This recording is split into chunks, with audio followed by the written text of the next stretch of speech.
मुझे थाना को अनुसरण करते आई मैं तो तेरे को बचाई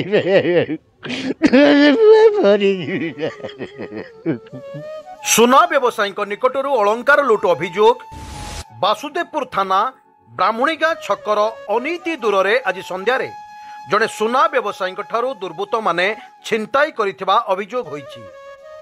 कमरगाँ बजार में सिमुलिया थाना बेगुनिया अंचल व्यवसायी प्रहलाद साहू निज दुकान बंद करी निजर लुना साहाय्य घर को जाउतिले हेले एक बाइक रे 3 जण आसी प्रहलाद को साइट मारी अटकाई थिले।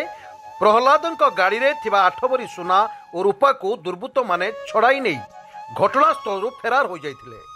सुना और रूपा सहित नगद 30,000 टंका लुटि नहीं कथा प्रहलाद थाना अभियोग करिसंती। अभियोग पाई पुलिस घटनास्थल को तदंत पाई जाइथिबार देखिबाकू मिलिछि।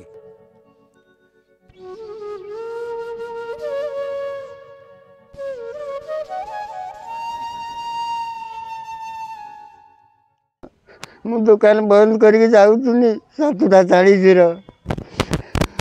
पहुँचला 45 घंटा हम सारे बाइक 3टा लोक जाऊले बाइक घसर देकर मत गुमटा मारे सारे बैग कुटीर थिला सारे आगर गोटे लक झूला टांगिया मुझे झूलाटी टांगी देकी जाऊली झूलाटी ले जाकर गुंडा मारिक पड़े सारे सुना मुदी सार थिला लेडीज मुदी सार 10टा जेन्स मुदी सार थिला 3टा कान फुल थिला सार 12 हल 80 ग्राम खंडे हम 80 ग्राम खंडे।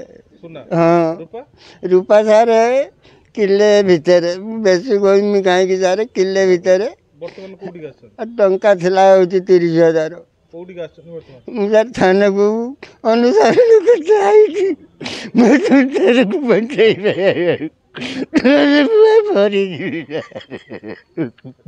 बासुदेवपुर मधुस्मिता पलाईं रिपोर्ट स्वतंत्र ओडिशा लाइव।